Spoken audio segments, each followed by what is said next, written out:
Hello, my name is Katie Klarsch, and I'm an adult child of divorce. I was 19 years old, going to be a sophomore in college when my parents got divorced.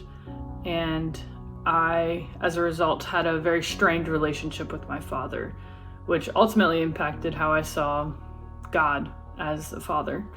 And this wound has affected me my whole life. I thought that our family would just have two separate Christmases and just kind of get along the way I'd seen a lot of other families do in this world.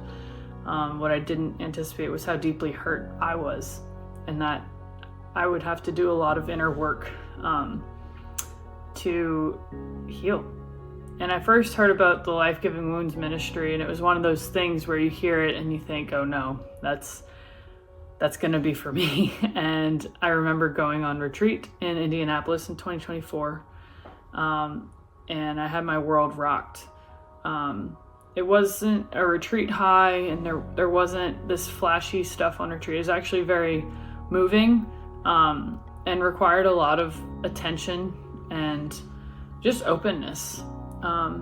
What I'd learned was that the Lord had begun this healing work in me long before I'd ever stepped foot on that retreat, and that the Lord actually wanted healing for me.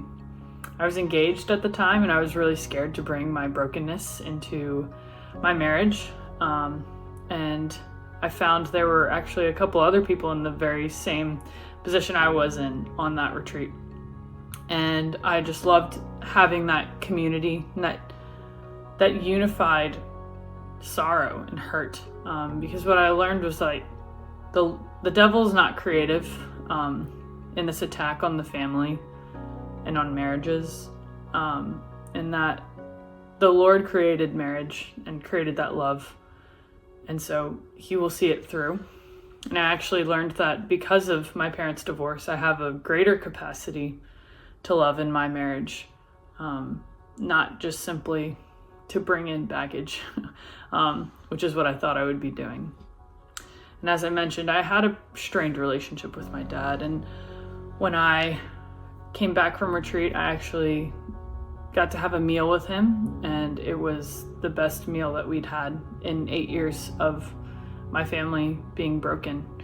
And my dad passed away suddenly the following week after that, and I just remember what a gift it is that I got to taste the Lord's mercy in that dinner, in that just memory that I now get to cherish.